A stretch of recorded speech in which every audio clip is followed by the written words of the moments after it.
Welcome to Dream and Cognition channel. Tonight we're exploring one of humanity's greatest stories, the story of the universe itself. From the first moments of cosmic history to the vast expanse we see today, this is a narrative written in light, gravity, matter, and time. The universe is not a static place. It grows, it changes, it builds stars and shapes galaxies. It takes simple ingredients and transforms them into worlds capable of hosting the miracle of life. Some parts of this incredible story are measured with astonishing precision. Others remain among science's deepest mysteries. As we journey through it together, we'll discover the forces that bend light, the objects that warp time, and questions we might never fully answer. If you find yourself drawn to these curious journeys, I'd love it if you'd subscribe or share your thoughts below. It helps others discover this channel, one curious mind at a time. But for now, all you need to do is settle in. Let your shoulders drop, let your breathing slow, and notice your eyes beginning to feel heavy. As your mind gently unwinds, join me as we explore this cosmic story together. Let's begin. The universe began everywhere at once, not from a single point in space. It's tempting to picture it as an explosion, a spark igniting in a dark room. But that image misses the deeper mystery.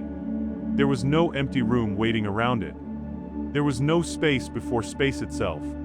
According to modern cosmology, the beginning happened throughout space itself, because space was part of what was unfolding. Every region we can observe today was once packed into an incredibly hot, dense state. Every direction carried the same early history. No telescope, no matter how powerful, can point outward and find that birthplace as a special location. Wherever you stand in the cosmos, the story begins with the same ancient expansion. The center is not hidden in some remote galaxy. It's not beyond the edge of our instruments. In a real sense, every place was once part of that first beginning. The ground beneath you, the air around you, and the farthest galaxy all share that same origin. Space itself is expanding, carrying galaxies away from one another. When astronomers speak of cosmic expansion, they don't simply mean galaxies are flying through fixed emptiness. The deeper idea is far stranger. The distance between distant galaxies is increasing because the very fabric of space between them is stretching. A galaxy can sit almost peacefully within its own neighborhood, spinning and orbiting much as it has for billions of years. Yet across immense distances, the space separating it from another galaxy grows larger with each passing moment. This is why distant galaxies appear to recede from us, and why the most distant ones seem to move away fastest.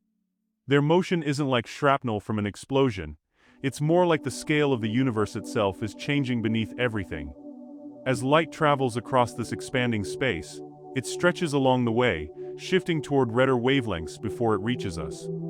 That stretched light is one of the great clues that revealed cosmic expansion to us. The universe is not a stage where events happen. The stage itself is continuously changing as the story unfolds. The oldest light in existence still fills the sky today. Long before stars ignited, the universe glowed with trapped radiation. Light existed, but it couldn't travel freely. Charged particles kept scattering it again and again. Then something remarkable happened. The cosmos cooled enough for electrons and nuclei to join into atoms. Suddenly, space became transparent, and light began moving almost unhindered across the growing universe. That ancient glow is still here, arriving from every direction as a faint microwave signal. It's invisible to our eyes, but radio telescopes can detect it with remarkable precision. This radiation gives scientists a baby picture of the universe from an age before galaxies had even formed. Tiny differences in its temperature reveal where matter was slightly denser, and those subtle variations later grew into the enormous structures we see today. It's astonishing to think that the sky is filled with a fossil glow older than every star we can see. We are literally surrounded by the afterglow of cosmic childhood. Nearly everything in the universe is invisible to our telescopes. The stars, planets, gas clouds, and glowing galaxies we observe make up only a small fraction of what exists. Most of the cosmic budget is hidden from direct sight. One major part is dark matter. It doesn't shine or absorb light in any ordinary way, yet it reveals itself through gravity. Without it, galaxies wouldn't spin the way they do, and galaxy clusters wouldn't hold together as strongly as they appear to. An even larger part is dark energy, a name for the unknown influence that appears to be speeding up cosmic expansion. Together, these unseen components dominate the large-scale behavior of the universe. This doesn't mean they're imaginary. It means their presence is inferred from effects that ordinary matter alone cannot explain. The humbling truth is that astronomy has mapped breathtaking beauty across the sky. Yet most of reality remains hidden, waiting to be understood. What we see is only the illuminated surface of a much deeper puzzle. Every atom in your body was forged by ancient stars. The early cosmos produced mostly hydrogen and helium, elements alone insufficient to build bones, blood, oceans, or living cells. The heavier ingredients had to be manufactured later, deep inside stars, and released through stellar death. Carbon formed in aging stars. Oxygen came from massive stars burning brightly and briefly. Iron was produced in the final violent stages of stellar evolution and in explosive supernovae events. Even rarer elements needed extreme cosmic violence to appear. Over time, dying stars scattered these materials into the surrounding space, enriching clouds of gas that later collapsed into new stars and planets. Our solar system formed from such recycled cosmic material. This means the chemistry inside you has passed through the oldest chapters of cosmic history. The calcium in your teeth, the iron in your blood, and the carbon in your cells are not merely earthly substances. They are stardust, shaped by billions of years of cosmic transformation. They are ancient stellar products, assembled by physics long before Earth existed, then gathered into a living body capable of wondering about its own origin. You are not separate from this cosmic history. You are its continuation. You are the universe reflecting on itself. Black holes can slow time near their edges. Near a black hole, gravity becomes so intense that it changes the very pace of time itself. This is not just metaphor or science fiction. It follows directly from general relativity, which reveals that gravity and time are woven together into the fabric of reality. To an observer far away, a clock lowered toward the boundary of a black hole would appear to tick more slowly. The closer it came to that boundary, the stronger the effect would become. Yet for the falling clock itself, time would still feel normal locally, because everything nearby would slow together from its own perspective. This difference between observers reveals one of the strangest features of the universe. Time is not a universal rhythm beating the same everywhere. It bends according to gravity, motion, and position. Around black holes, that truth becomes almost traumatic. The edge is not a solid surface, but it marks a place where escape becomes impossible, and time itself behaves fundamentally differently from the rest of the cosmos. The universe was once too hot for atoms to exist. In its earliest stages, the cosmos was not filled with the familiar matter we know. It was a searing mixture of particles and radiation so energetic that atoms could not hold together. Electrons moved freely instead of settling around nuclei. Light was constantly knocked off course by charged particles in violent, endless collisions. Matter was not arranged into stars, planets, dust, or chemistry. It was more like a brilliant, dense plasma ruled by heat and rapid interactions. Only after the universe expanded and cooled did its temperature fall enough for stable atoms to form. That cooling changed everything. With electrons finally bound to nuclei, light could stream across space unhindered. Gravity could begin shaping matter more effectively into the future structures we see today. The world we know depends entirely on that transition. Without atoms, there are no molecules. Without molecules, there are no rocks, oceans, atmospheres, or cells. The familiar universe, the one that made life possible, emerged only after the cosmos became cool enough for matter to take its first, delicate forms. Galaxies are still growing by swallowing smaller galaxies. A galaxy may look peaceful when we observe it through a telescope, serene and orderly in its spiral or elliptical shape. But its history is often built from capture and disruption, from cosmic collisions and gradual consumption. Large galaxies grow by drawing in smaller companions with their gravity, pulling them inexorably inward across the darkness. As a small galaxy falls toward its larger neighbor, tidal forces stretch it apart, pulling stars into long streams that can wrap around the larger system like ghostly arms. These encounters leave scars written in the structure of galaxies, evidence of violent meetings that unfolded across millions of years. These faint trails of disrupted stars are like archaeological evidence written in starlight. They reveal a profound truth: galaxies are not finished objects. They are evolving structures, assembled piece by piece across immense spans of time.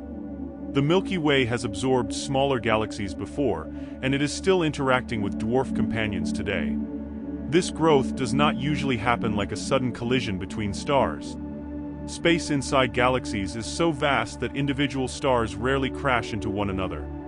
Instead, gravity gently rearranges orbits, reshapes gas clouds, and slowly changes the structure of the entire system. A galaxy is far more than a simple collection of stars scattered through space. It is a living record of everything it has gathered, a chronicle of encounters written in stellar motion and gravitational dance. The future of the universe may be dark, cold, and endless. Cosmologists study not only where the universe came from, but where it may be going. Current evidence suggests that expansion will continue indefinitely and distant galaxies will drift farther from one another across the ages. Over vast stretches of future time, star formation may slow as gas is used up or locked away in dead stars. The brightest stars will die first, burning through their fuel in cosmic moments. Smaller red dwarfs may shine for unimaginably long periods, trillions of years perhaps, but even they will eventually fade to darkness. Galaxies could become filled with stellar remnants, dim planets, black holes, and cold cosmic debris. If expansion keeps accelerating, as evidence suggests it might, faraway regions of the cosmos may become forever unreachable, leaving each surviving galaxy group increasingly isolated in their own corner of an expanding void. This possible fate is often called heat death, though it is not a fiery ending. It is a gradual loss of usable energy and contrast, a slow dissolution of warmth and light. The universe would not vanish in a dramatic moment. It would continue thinning, cooling, and fading, carrying time forward into a future almost beyond imagination. We can see billions of years into the past with light alone. Astronomy is a form of time travel because light does not arrive instantly. When you look at the moon, you see it as it was moments ago, not as it is now. When telescopes study nearby stars, they see years into the past, watching light that began its journey years before it touched our eyes. When they collect light from remote galaxies, they are receiving messages that began traveling when the universe was much younger, when the cosmos held different wonders. This is why deep space images are also historical records. A distant galaxy is not shown as it looks today, but as it looked when its light set out on its journey across the void. The farther we look, the earlier the chapter we are reading. Powerful observatories can study galaxies from an age before our solar system even existed, and some from times close to the dawn of galaxy formation itself. This makes the night sky more than a simple view across distance. It is a layered archive of cosmic history where every single photon carries a timestamp from the place it left behind. The Big Bang was the beginning of spacetime itself. The phrase can make it sound like an explosion inside a pre-existing void, but the scientific idea is far deeper and stranger.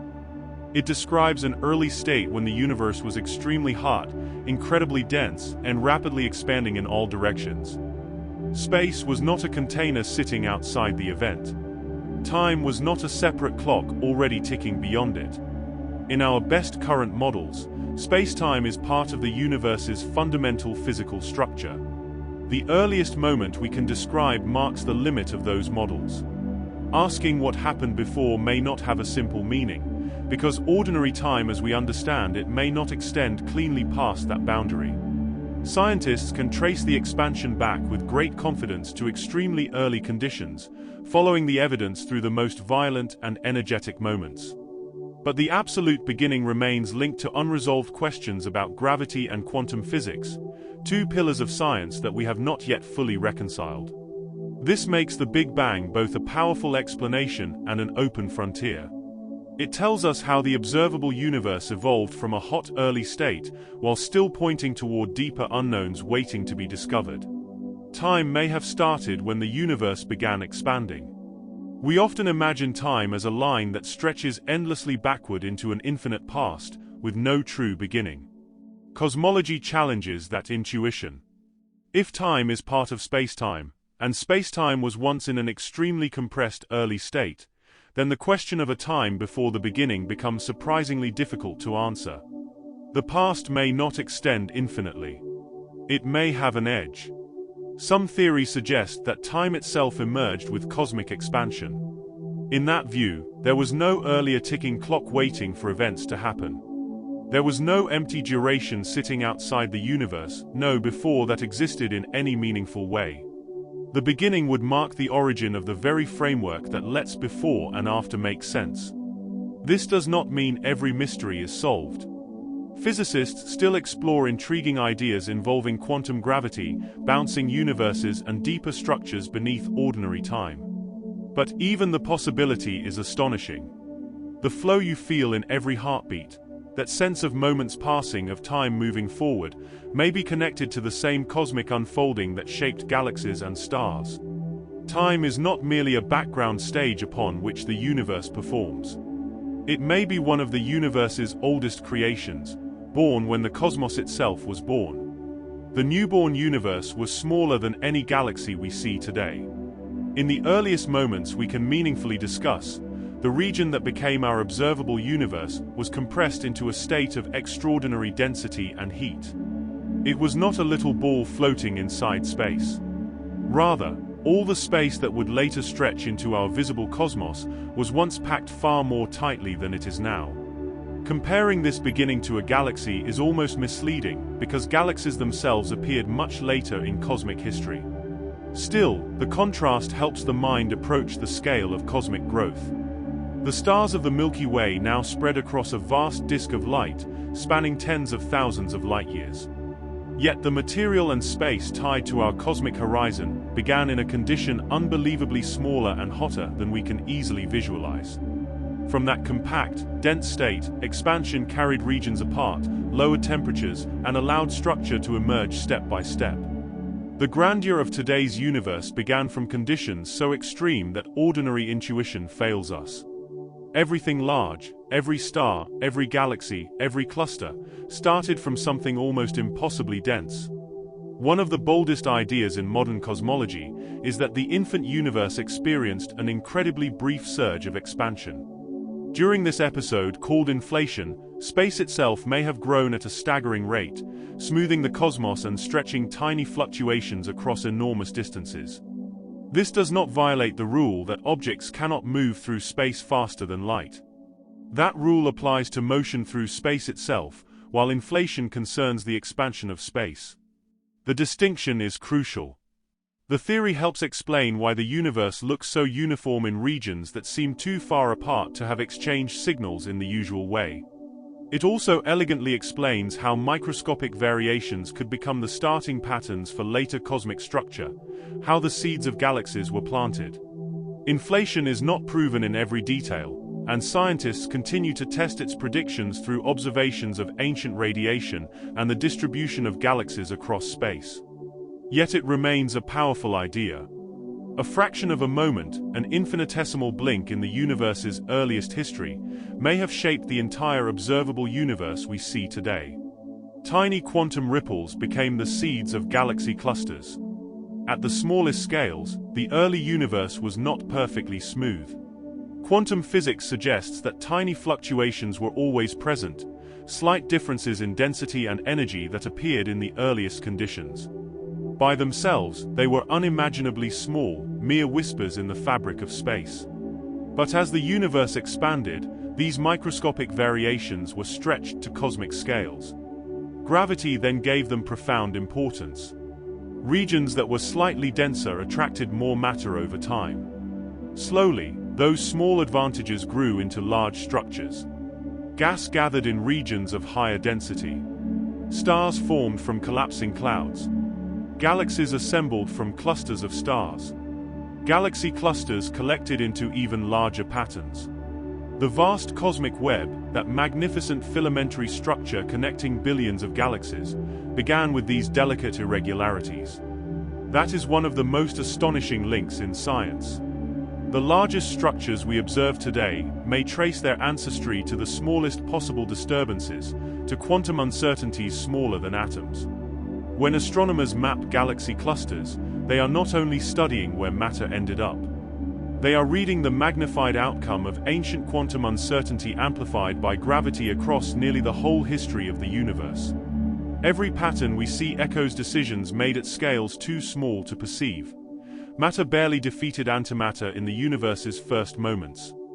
The early cosmos likely produced matter and antimatter in almost equal amounts. When the two meet, they annihilate each other completely, releasing pure energy. If the balance had been perfectly equal, nearly everything would have vanished into radiation in a blaze of annihilation, leaving no stars, no planets, and no chemistry for life to ever emerge. Matter gained a tiny advantage. It may have been only a minuscule excess, a fraction of a percent difference. But that slight imbalance changed everything. After matter and antimatter destroyed each other in vast numbers across the early cosmos, the leftover matter became the raw material for the universe we know. Every galaxy, every cloud of gas, every ocean, and every living cell depends on that ancient asymmetry. Without it, nothing we know would exist. The universe would be empty light. Imagine a universe so young that it held no stars, no planets, no life, just pure potential waiting to unfold. Yet within those first moments of cosmic existence, the seeds of everything we are were already being planted. Today, we're uncovering one of science's greatest mysteries: how a nearly perfect universe gave birth to all the complexity, beauty, and wonder we see today. This is the story of how something came from almost nothing. Our very existence hinges on a cosmic imbalance so subtle that it defies explanation. In the fraction of a second after the Big Bang, matter and antimatter collided in a cosmic dance of creation and destruction. Whenever they met, they annihilated each other in bursts of pure energy. Mathematically, they should have wiped each other out completely, yet somehow, matter won by the slimmest margin. For every billion antimatter particles, there was 1,000,000,001 matter particles. That infinitesimal difference allowed some matter to survive. Without that one-sided victory playing out across the cosmos, you wouldn't exist. Scientists still don't fully understand why nature favors matter, but that mystery is precisely why we're here. In the universe's first 380,000 years, space was completely opaque, a roiling fog of energy and chaos where light couldn't travel far. Electrons bounced wildly, scattering every photon that tried to escape. Then something remarkable happened. As the universe expanded and cooled, electrons finally had the chance to settle. They spiraled into orbit around nuclei, forming the first atoms. This event, called recombination, wasn't just a chemical milestone. It was the moment the universe became transparent. Light, which had been trapped and scattered for eons, suddenly began traveling freely across space.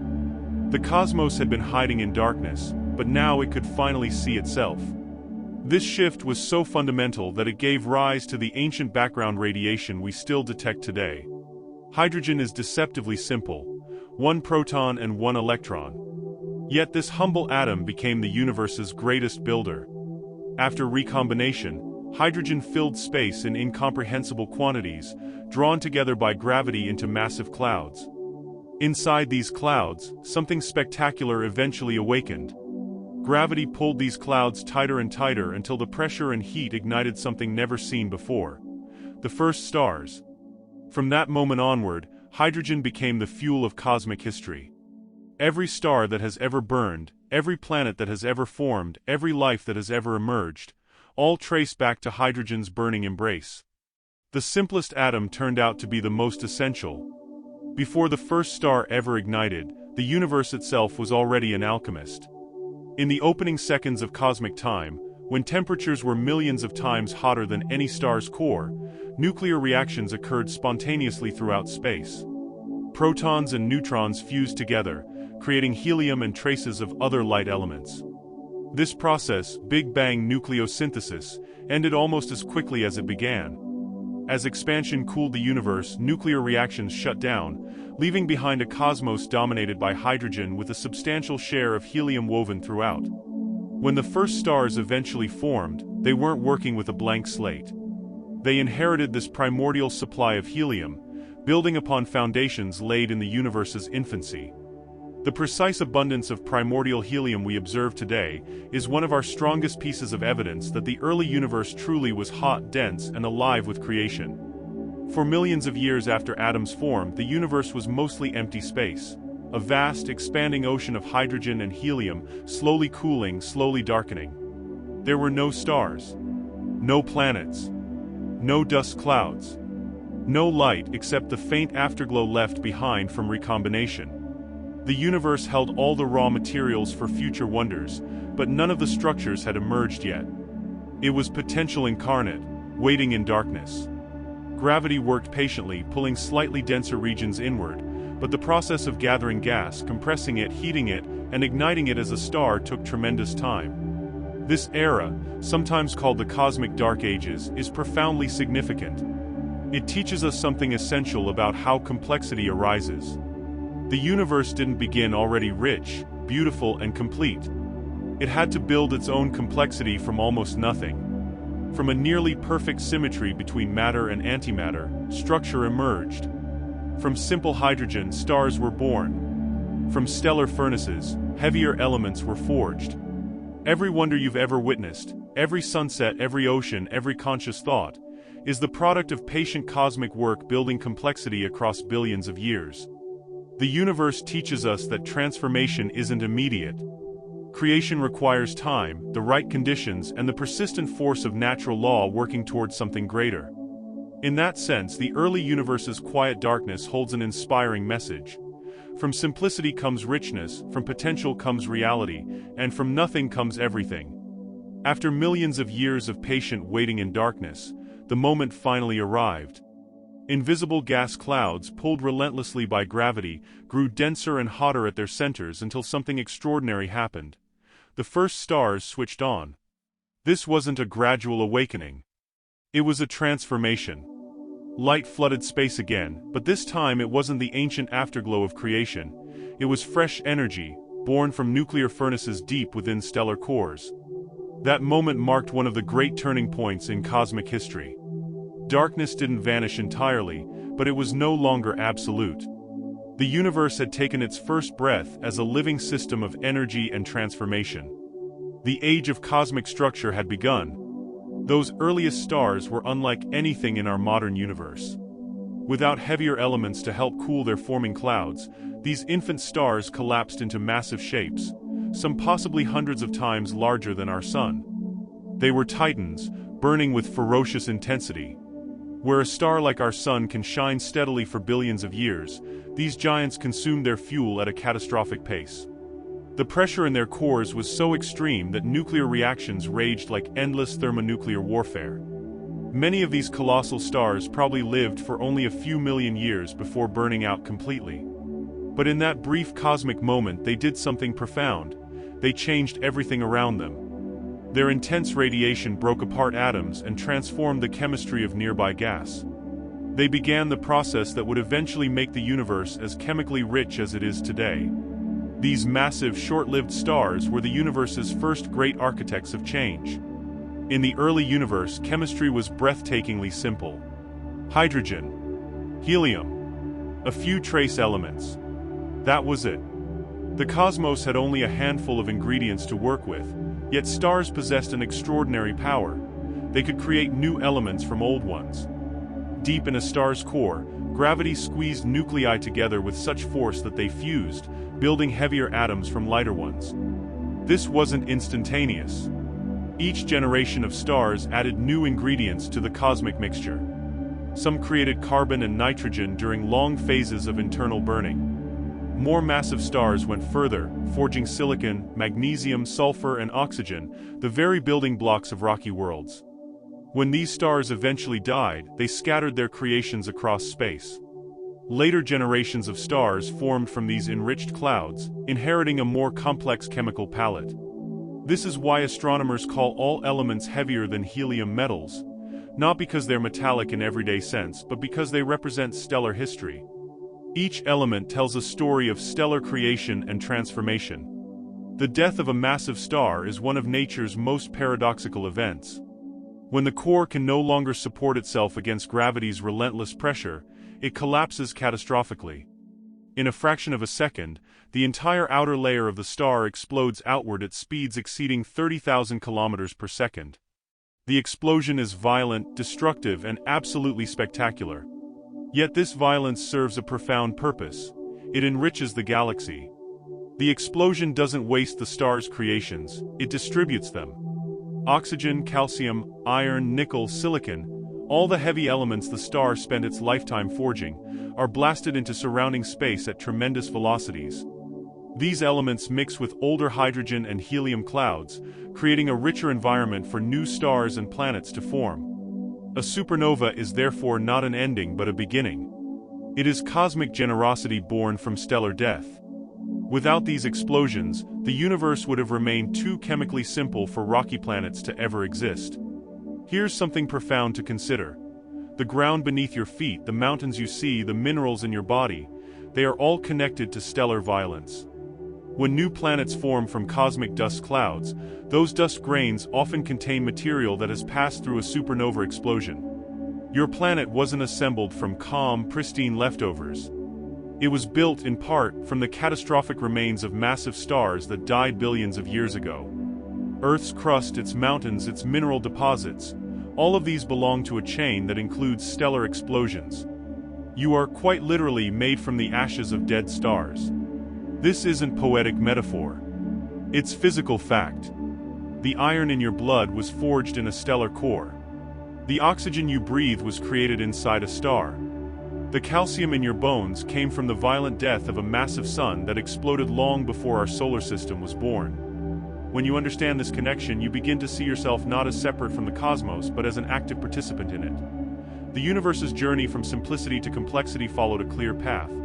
Massive stars forged heavier elements, supernovae scattered those elements across space, enriched clouds collapsed into new stars, and eventually, after many generations, the chemical mixture became complex enough for rocky planets to form. This wasn't random. It was inevitable. Given enough time, enough stellar generations, and the relentless work of gravity and nuclear physics, the stage had to be set for worlds like Earth to emerge. The first stars may have been short-lived, but their legacy was immortal. They opened the door to planetary systems. They made chemistry rich enough for complexity. They set the universe on a path toward life itself. Every star that has formed since has carried forward their gifts, building on their achievements, adding new chapters to the cosmic story. That gold ring on your finger, that precious metal you treasure for its beauty and rarity, it was not formed in the quiet depths of Earth alone. The heaviest elements in the periodic table were likely born in one of the most violent events the universe can produce: the collision of two neutron stars. When these ultra-dense remnants spiral together, they tear matter loose under conditions unlike almost anything else in nature. In that cosmic cauldron, atomic nuclei capture neutrons at a furious rate, building very heavy elements in moments. Gold, platinum, and other rare substances emerge from this stellar violence.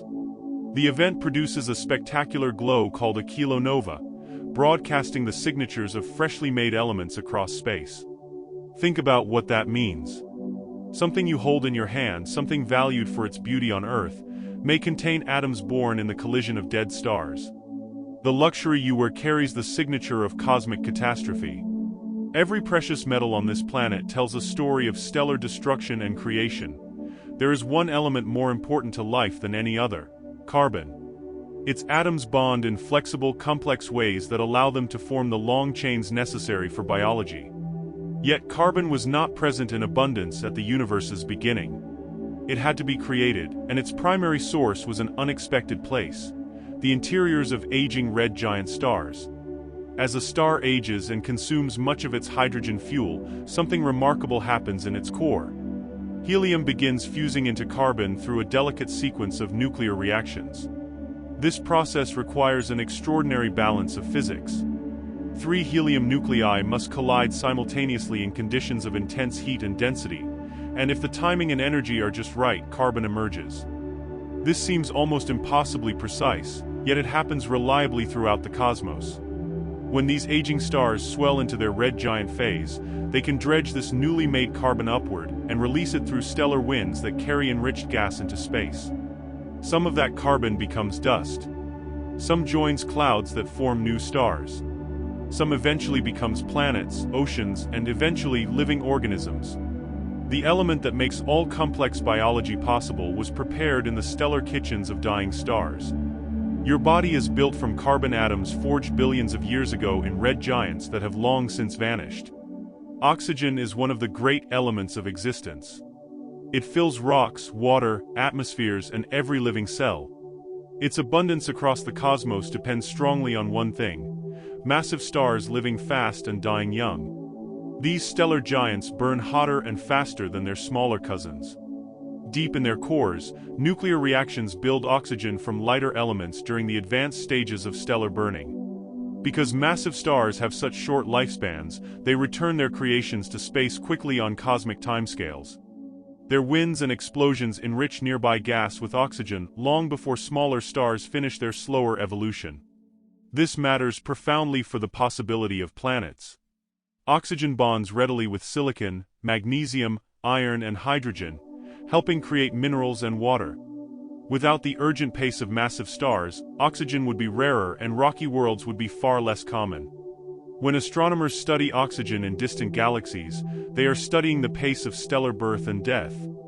The oxygen atoms you breathe were made by stars that burned brilliantly and ended violently. They may not have reached you in their original molecular form, but the atoms themselves were forged in stellar furnaces and distributed by cosmic explosions. Every breath you take carries the legacy of stellar creation. A massive star survives by maintaining a delicate balance. The outward pressure from nuclear fusion fights against the inward crush of gravity. For much of the star's life, this balance holds. Fusion provides the energy needed to resist collapse.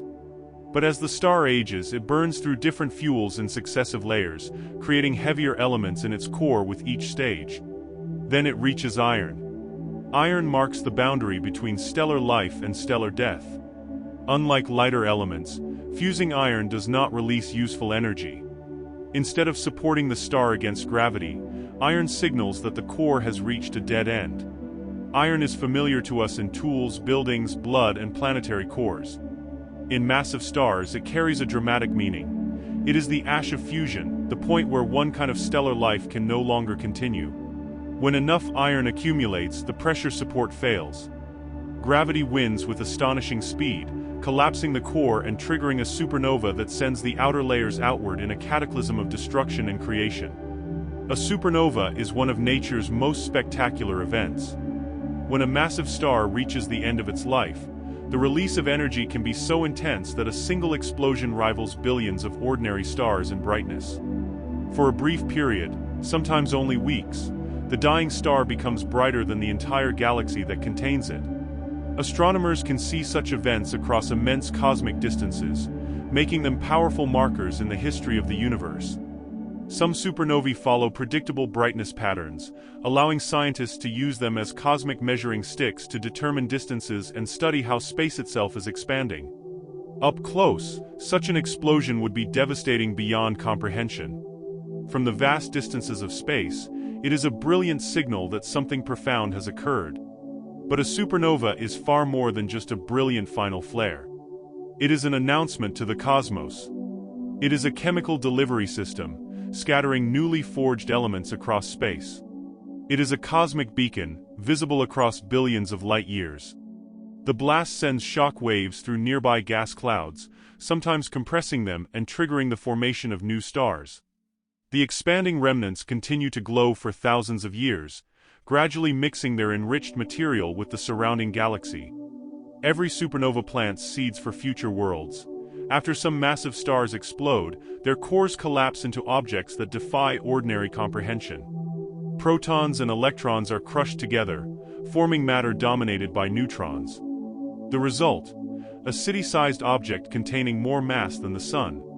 This density is almost impossible to picture. A single teaspoon of neutron star material would weigh more than mountains if it could exist on Earth.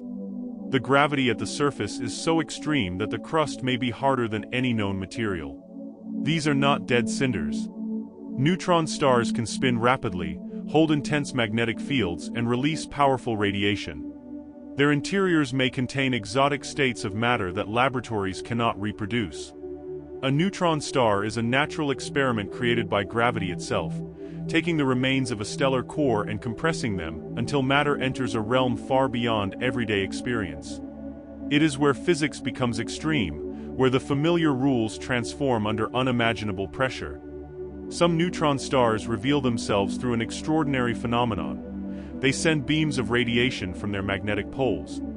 As these stars spin, their beams sweep across space like a lighthouse beam across an ocean. When those beams sweep across Earth, our telescopes detect pulses of radiation. These objects, called pulsars, flash with astonishing regularity.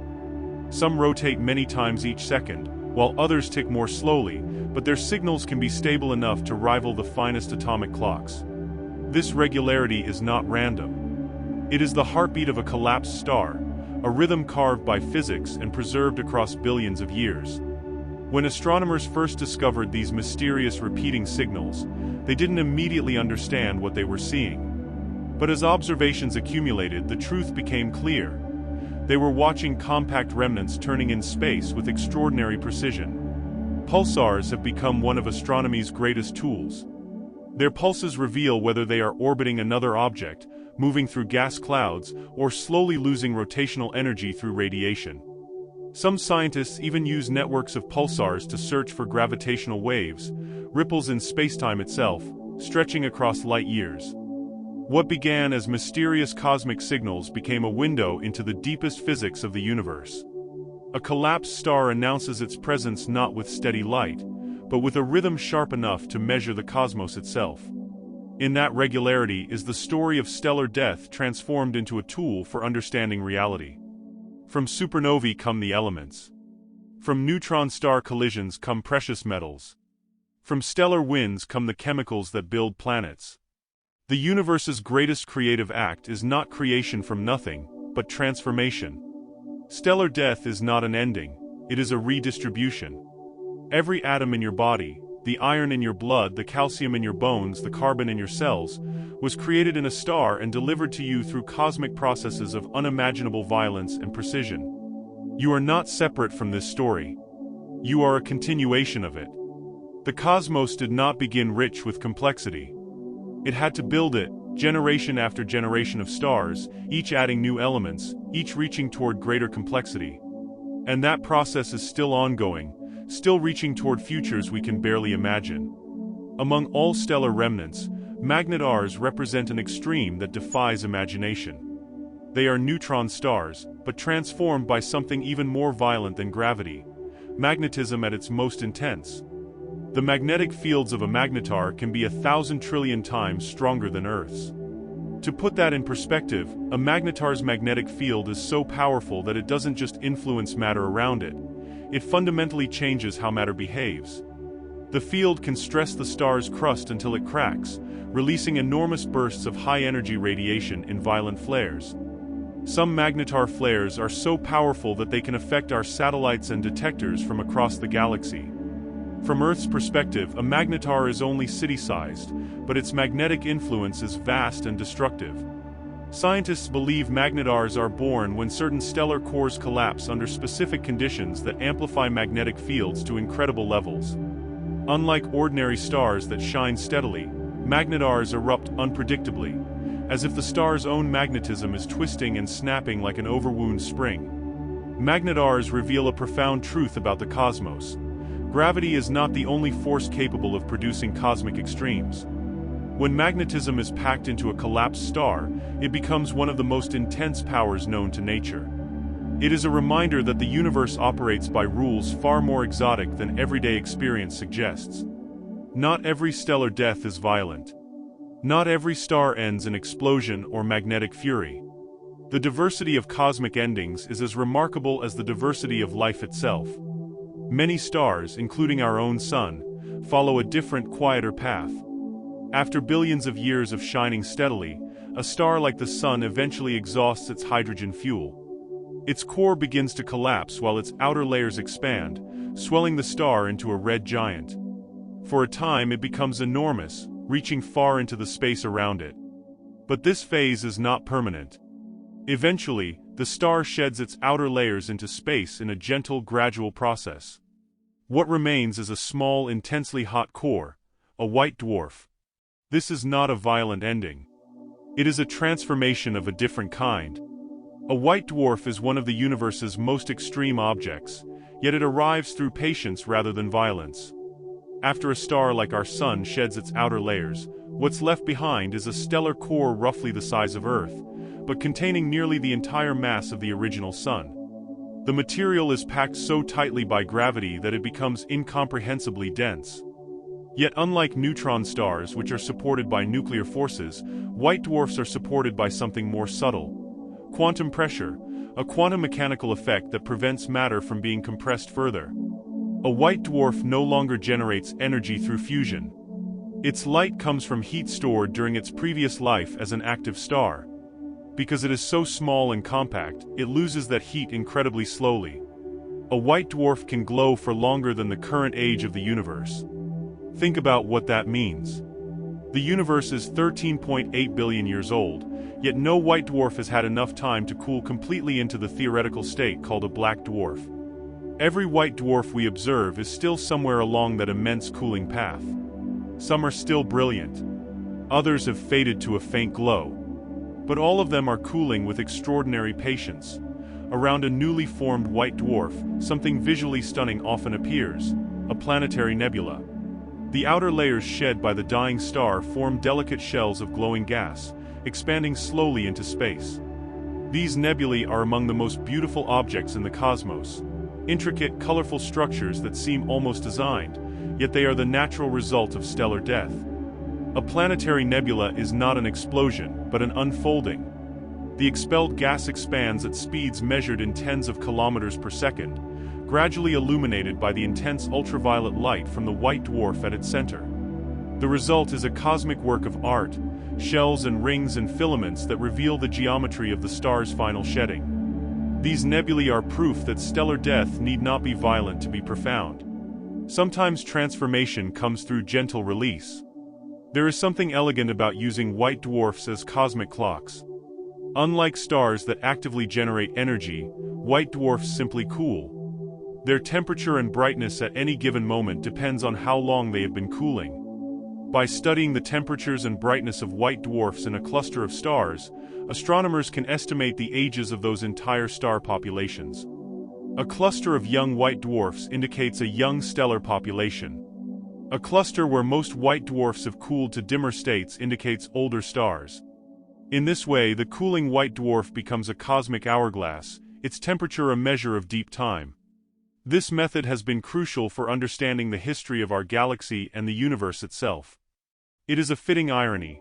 Stars that have ended their active lives become tools for measuring the ages of everything around them, that in the distant future, after the bright, massive stars have all burned out, after the supernovae have faded and the magnetars have ceased their violent eruptions, white dwarfs may become some of the last faint lights in aging galaxies. They will continue to glow, fading slowly, imperceptibly, across timescales so vast that they dwarf human existence. A white dwarf is a reminder that stellar death is not always quick. Sometimes it is a cooling process so slow that the universe has not yet had enough time to finish even the first examples. Sometimes transformation comes through patience rather than drama. A star that once warmed planets and shaped the life that orbited them can become a dense ember, fading with extraordinary persistence. There is something profound in this image. In a cosmos obsessed with explosions and violent transformation, white dwarfs demonstrate another kind of power. The power to endure, to fade slowly, to continue glowing long after the spectacular show has ended. The universe does not have one way of ending a star. Massive stars explode as supernovae, their deaths spectacular and far-reaching. Some leave behind magnetars, their cores twisted by magnetic forces into objects of almost unimaginable intensity. Others become pulsars, their spin announcing their presence with clockwork precision. And still others, the stars like our Sun, take the quiet path. They swell, shed their outer layers gently, and leave behind white dwarfs that cool across timescales longer than the current age of creation. This diversity of endings teaches us something important about existence itself. There is no single way to transform. No one correct path to ending. Stars die as explosions and as gentle fades. They leave behind fierce neutron stars and peaceful white dwarfs. The cosmos accommodates all of these stories. Some transformations are violent announcements. Others are patient, quiet fades. And all of them matter. All of them contribute to the ongoing story of the universe. Between the smallest true stars and the largest planets lies a strange category of object that nature seems almost uncertain about: brown dwarfs. They form from collapsing gas clouds just like stars do, gathering material through gravity in the same way stellar nurseries work everywhere in the cosmos. Yet something crucial is missing. Brown dwarfs never accumulate enough mass to sustain the nuclear fusion that defines a true star.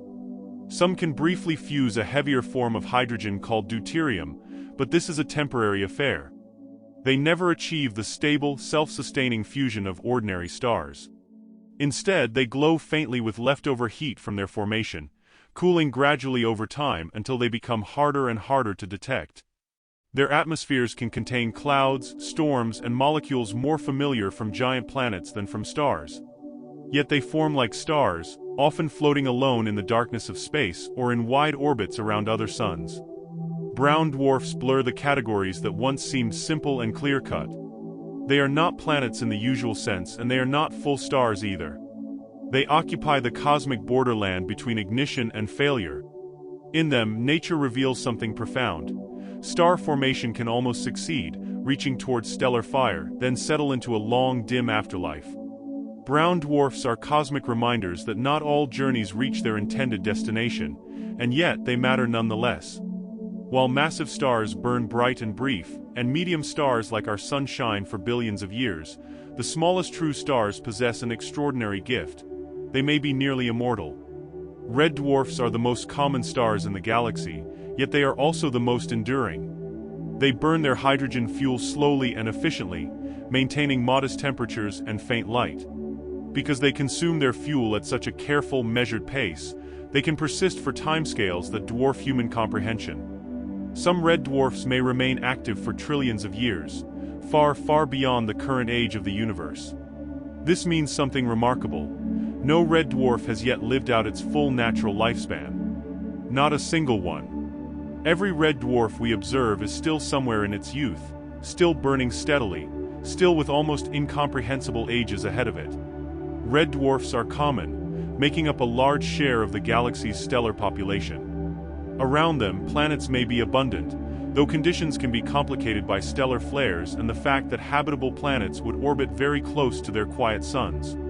In the distant future, when larger stars have long since vanished, when white dwarfs have cooled to darkness, red dwarfs may still be shining. They could become the long-lasting hearts of an aging cosmos. Their quiet persistence changes our sense of time itself. The universe we know is still young, astonishingly young, compared with the lives of its smallest stars. Here is a truth that reframes our entire existence. The sun that warms your world did not form from untouched cosmic gas. It formed from a cloud already enriched by generations of stellar life that came before. That cloud contained hydrogen and helium, but also heavier elements forged in stars that lived and died before our sun existed. Carbon, oxygen, silicon, iron, and countless other elements, all made in stellar furnaces, all released through supernovae and stellar winds, all gathered together in one cloud that would eventually become our solar system. These ingredients became part of the newborn sun and the planets orbiting it. Scientists can read this history in meteorites and in the chemical composition of the sun itself. The solar system is not a first chapter in cosmic history. It is a later paragraph in a much older galactic story. Before the sun shone, other stars had already built the chemical foundation for everything we know. Our daylight comes from a star born out of cosmic recycling, carrying within it the memory of vanished suns. Every element in your body, the calcium in your bones, the iron in your blood, the carbon in your cells, was made in a star that died billions of years ago. You are not made of primordial material from the Big Bang. You are made of recycled stardust, assembled into conscious matter. That makes you part of an unbroken chain stretching back to the first stars, connected to the entire history of the cosmos. Our solar system was born in darkness, within a slowly rotating disk of gas and dust. The sun formed from a collapsing cloud, material drawn together by gravity, spinning faster and faster as it contracted, much like a figure skater spinning faster as she pulls in her arms. As this cloud shrank, its rotation became crucial. Material flattened into a disk, a spinning nursery surrounding the young star. This disk was the birthplace of planets. But the conditions within that disk were not uniform. Close to the sun, temperatures soared. Metals and rocky minerals could condense and solidify, while lighter ices remained too volatile to gather. Farther out, colder regions allowed more volatile materials to freeze and accumulate. This temperature gradient shaped everything that would follow. It determined which planets would be rocky, which would be gas giants, and which would lie in the habitable zones where liquid water could exist. Within the disk, dust grains collided constantly. Sometimes they bounced away from each other. Sometimes they stuck together through weak electromagnetic forces. These dust grains became larger clumps. The clumps became pebbles. The pebbles became boulders. The boulders became planetesimals large enough for gravity to matter strongly. And once gravity took over, the process accelerated dramatically. Larger bodies attracted more material, pulling in everything nearby. Collisions became powerful enough to reshape and melt young worlds. The architecture of the solar system still carries the traces of that original disk. The planets orbit in roughly the same plane because they formed within that flattened structure. It is a beautiful example of order emerging from chaos, a drifting cloud becoming a rotating nursery, and from that nursery the sun's family of worlds. The first steps of planet formation seem almost impossibly small when we think about the scale of the objects they would eventually create. Tiny particles in the young solar disk met one another in the darkness. Sometimes they bounced away. Sometimes they stuck through forces so weak we can barely detect them in laboratories. But in the vast solar disk with uncountable trillions of particles, these small adhesions mattered. Dust grains accumulated into larger clumps. Clumps became pebbles. Pebbles became boulders. Boulders over time became planetesimals, bodies large enough that gravity finally became the dominant force. Once gravity took over, growth could accelerate exponentially. A body slightly larger than its neighbors could attract more material, growing faster. Collisions between these young worlds were powerful enough to reshape them, to melt them, to fuse them together. This process was not smooth or orderly. It was messy, violent, and unpredictable. Many early objects were destroyed in collisions. Others merged. Some were thrown into new orbits or ejected from the solar system entirely. Yet from this restless, chaotic environment, planets emerged. From the chaos came order. From dust came worlds. Think about the journey that led to you. Stars formed in the young universe and forged heavy elements. Those stars exploded, scattering their creations across space. The material drifted for billions of years. Eventually, gravity gathered it again into a cloud that would become our solar system. That cloud collapsed into a disk. Within that disk, dust grains stuck together in the darkness. Those grains became pebbles, then boulders, then planets. One of those planets, Earth, eventually developed an environment suitable for life. And on that world, matter organized itself into increasingly complex forms until consciousness emerged. You are the product of this entire chain. Stardust organized into atoms. Atoms organized into molecules. Molecules organized into cells. Cells organized into organisms. And organisms organized into minds capable of understanding the very cosmos that created them. The universe did not have to produce consciousness. It did not have to create beings capable of asking questions about their origins. Yet here you are, reading these words, understanding the story of how you came to exist. That understanding is itself part of the universe's story. The cosmos, through you, has become conscious of itself. We began this story with a mystery. Why did matter survive when antimatter nearly wiped it out? Why is there anything at all? Now we see that the question goes deeper. Not only did matter survive, it organized itself. It built stars. Those stars built elements. Those elements were scattered across galaxies. They gathered again into planets. And on at least one planet, those elements became alive. They became conscious. The journey from the Big Bang to this moment is so improbable, so contingent on countless precise conditions, that it seems almost miraculous. The universe did not begin rich and complex. It had to make its own complexity, generation after generation, through patient cosmic work. Every star that burned. Every supernova that exploded. Every planet that formed. Every molecule that organized. Every cell that divided. All of it led here. All of it led to you. You are not separate from this cosmic story. You are the story made conscious. The universe's greatest achievement is not the creation of matter, nor the formation of stars, nor even the birth of planets. It is the emergence of beings capable of understanding it all. In that understanding, the cosmos completes a circle. It creates itself, and then it knows itself through the eyes of consciousness. That is the greatest wonder of all. It is remarkable to contemplate that Earth began through countless tiny acts of assembly in a dark disk around a young star. There was no blueprint. There was no single defining moment when dust became destiny. There was only accumulation, impact, heating, and survival. A planet began as grains too small to notice, so insignificant that they seemed destined to drift forever in cosmic darkness. Yet through patient collision and gathering, those invisible specks became a world. Earth formed after countless violent collisions between young rocky bodies crowded in the early inner solar system. Our planet was not assembled gently. Rocky objects orbited the sun in crowded paths, colliding again and again, merging into larger bodies through impacts that released enormous heat. Early Earth was likely molten in places, with heavy materials, iron and nickel, sinking inward through this molten chaos, while lighter silicate rock rose toward the surface. Each collision changed the growing planet, its mass, its chemistry, its spin, its internal heat. Some impacts added material. Others blasted debris into space. This violent construction took tens of millions of years and resulted in a world still hot, restless, and fundamentally different from the stable planet we know today. The calm ground beneath your feet is the cooled result of an ancient construction zone built by impact.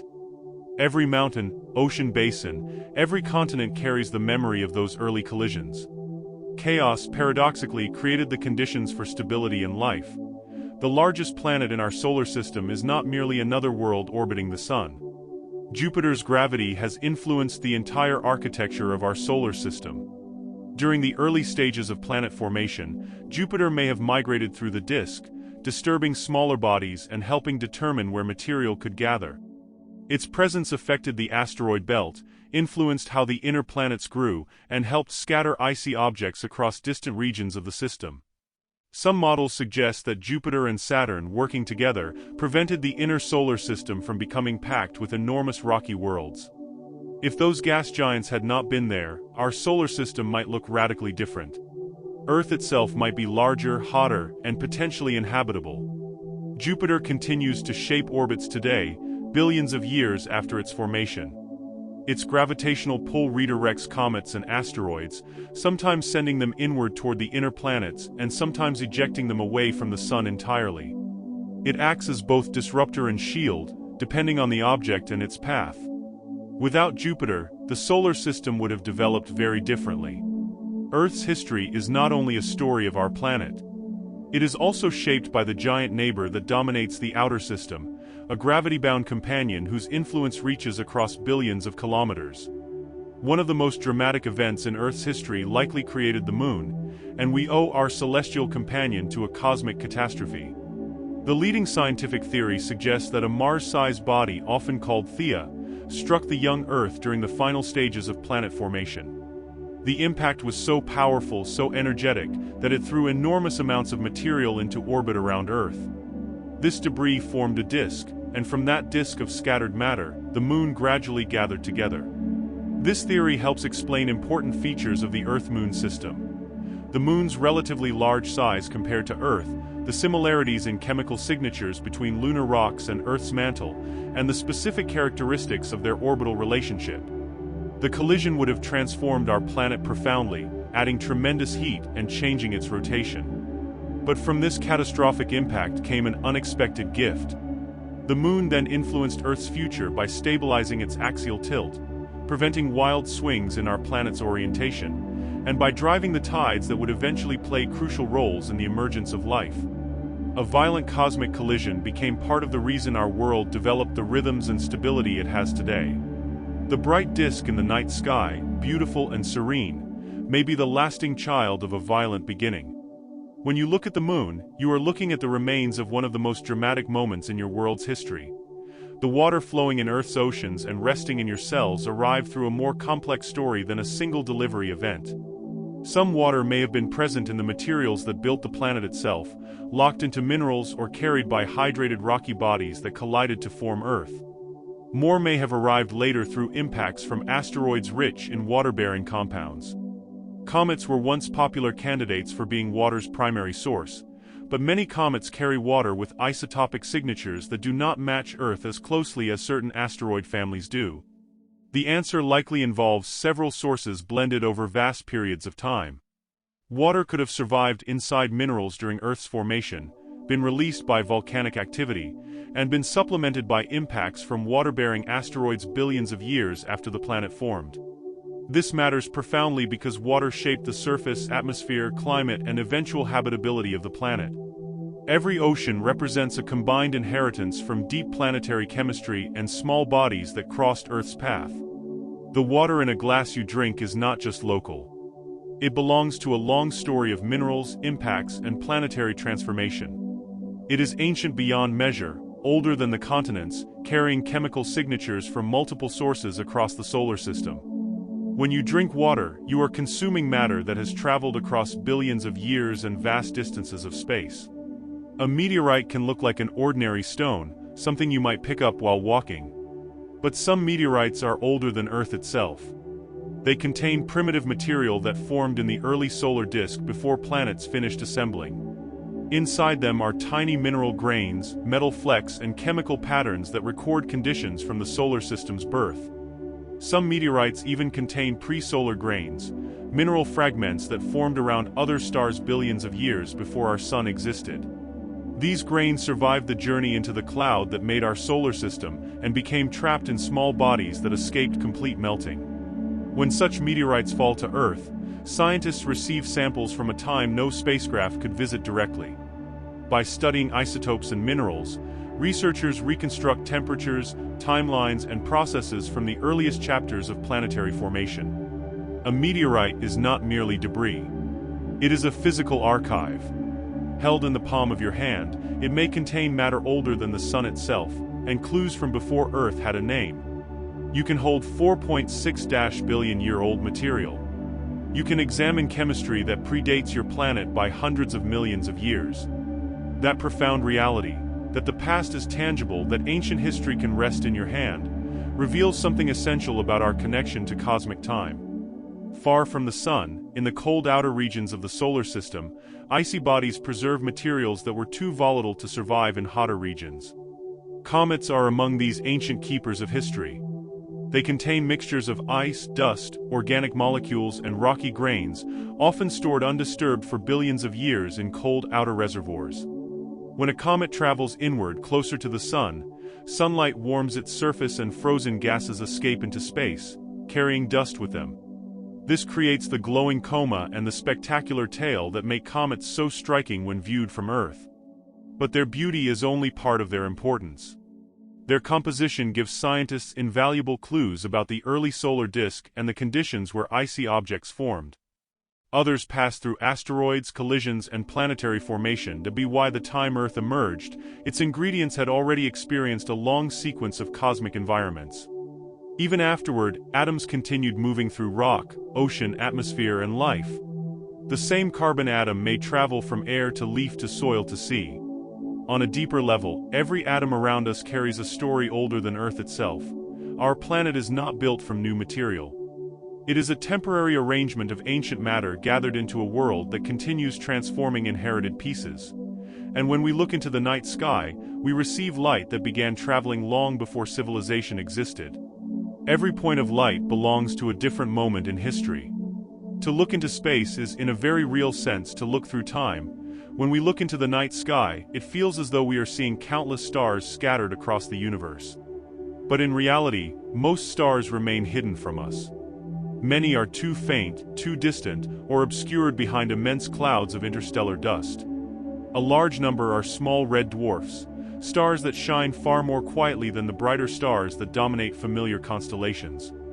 Our view is shaped not only by distance but also by our position. Earth's atmosphere softens incoming light, city lights wash away faint details, and living inside the disk of the Milky Way limits our perspective. The stars we recognize are not a complete portrait of our galaxy. They are only a nearby and selective sample. With telescopes, the sky unfolds into deeper layers and reveals crowded starfields, dense clusters, and galaxies extending far beyond ordinary sight. Yet even the deepest images cover only tiny pieces of the sky. The darkness between visible stars is not mostly emptiness. It is mostly limitation. The universe contains far more light than our eyes can gather. One of the most beautiful ideas in science is that immense complexity can emerge from simple beginnings. Gravity gathers matter together. Nuclear forces shape atomic nuclei. Electromagnetism governs light, chemistry, and charged particles. From these few interactions came clouds, stars, planets, oceans, minerals, and eventually living cells capable of asking where they came from. The early universe did not need to begin with finished complexity. It only needed conditions that allowed structure to grow. Tiny differences became vast patterns. Simple atoms became heavier elements inside stars. Dust became worlds through collision and gravity. And on at least one small planet, chemistry became biology and biology became awareness. That does not make the process simple or inevitable. It makes it more remarkable. Complexity is not separate from physics. It is physics given time, energy, and the opportunity to build upward from very small beginnings. But even this age of creation will not continue forever. Star formation cannot remain at its current pace indefinitely. Galaxies need cold gas to create new stars, and over immense stretches of time that gas is gradually consumed, heated, expelled, or locked inside long-lived objects. In the far future, the birth of stars may become increasingly rare, happening only where the last surviving clouds still cool and collapse. Some stars may form after galaxy mergers stir material together. Others may emerge from gas returned by aging stars, though in smaller numbers. The final generations may be dominated by small red stars because they require less mass and burn for extraordinary lengths of time. These late-born stars would rise in a universe already older, darker, and more spread out than the one we know. They would resemble the last candles lit from the remaining fuel of galaxies. Eventually, even that era may fade. If current trends continue, the bright age of stars will slowly come to an end. Massive stars disappear first. Sun-like stars follow. Then, after unimaginable spans of time, even the longest-lived red dwarfs may exhaust their fuel. What remains may be white dwarfs, neutron stars, black holes, cold planets, and scattered remnants drifting through expanding darkness. Some may be thrown into deep space through gravitational encounters. Others may continue orbiting silently inside darkened systems. Across even longer timescales, black holes themselves may slowly lose energy through Hawking radiation. Yet this future is not a sudden catastrophe. It is a gradual quieting, a slow fading of activity as usable energy becomes harder to gather and organize. The universe would still exist. It would simply no longer shine with the same creative intensity. Thinking about that distant future makes the present feel extraordinary.